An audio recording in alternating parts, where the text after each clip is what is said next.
Have you ever stopped to think about how the right to vote in America went from being this exclusive club for a few wealthy guys to a right for millions?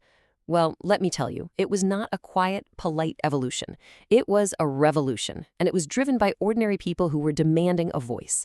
So let's get into it and unpack this massive transformation. All right, let's start with a really direct question. I want you to picture it. The year is 1800. Looking at the rules back then, would you, yes, you, have been allowed to cast a ballot? For the vast majority of us, the answer would have been a flat-out no. Not even close. And this right here shows you the incredible shift we're talking about. I mean, in just 40 years, the American electorate was completely remade.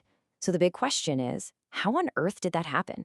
Because this wasn't the elites just deciding to be generous. Oh no, this was a change that was demanded from the ground up. Okay, so to understand the change, we have to start with the original system. In the early days of the Republic, the ballot box was basically locked tight for most people. And this was by design. It was a legacy from the founders, many of whom believed that only men with property, a literal stake in the country, had the wisdom and independence to vote.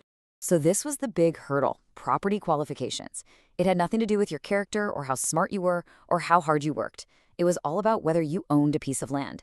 And that one rule, just that one rule, cut out this enormous number of people, small farmers, city laborers, guys on the frontier, from having any say in their own government.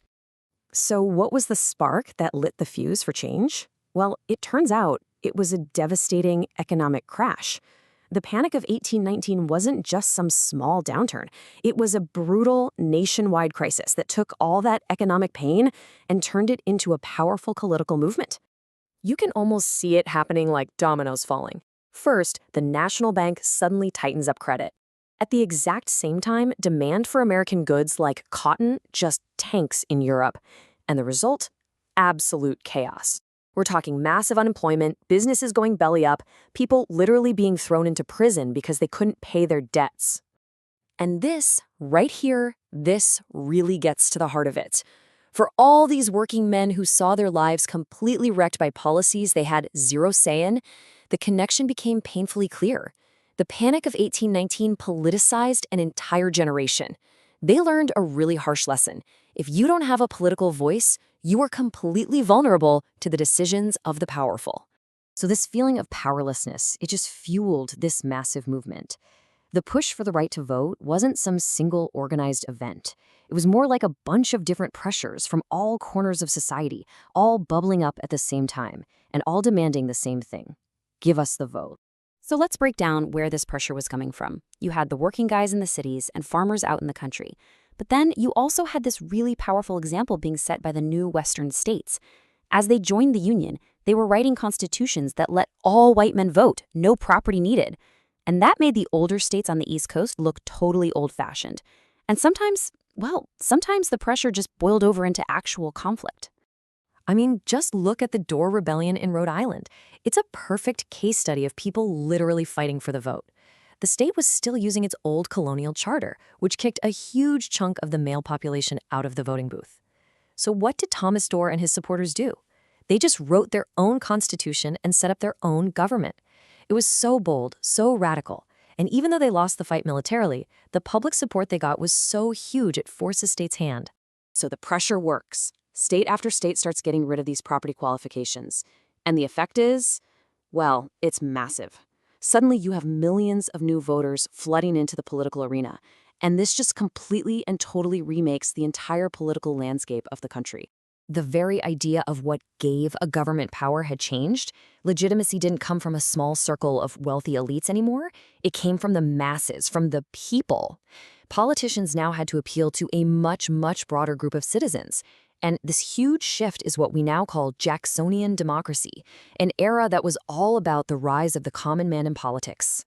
But here's the thing. You can't just dump millions of new voters into an old system and expect it to just keep chugging along. The one big party at the time, the Democratic Republicans, just couldn't handle all these new voices and new arguments. It started to crack, and then it just completely shattered, which set the stage for a brand new two-party system to rise from the rubble. And this is where it all comes to a boiling point. The election of 1824 was this chaotic, scandalous mess where the old way of doing politics, the backroom deals among elites, collided head-on with this new reality of mass democracy. It was an absolute powder keg. So, you've got 4 guys running for president, all technically part of the same crumbling party.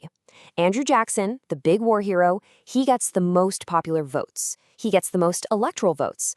But, and this is the part that changes everything, he didn't win an outright majority in the Electoral College.